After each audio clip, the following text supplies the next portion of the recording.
குடிகொண்ட நீலமேனியும்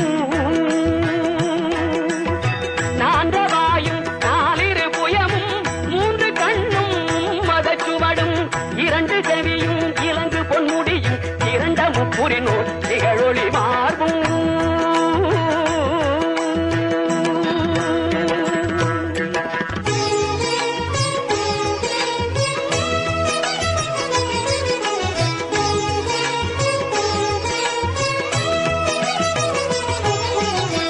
பதம் கடந்த துரிய மெய்ஞான அற்புதம் நிறைந்த கற்பக களிரே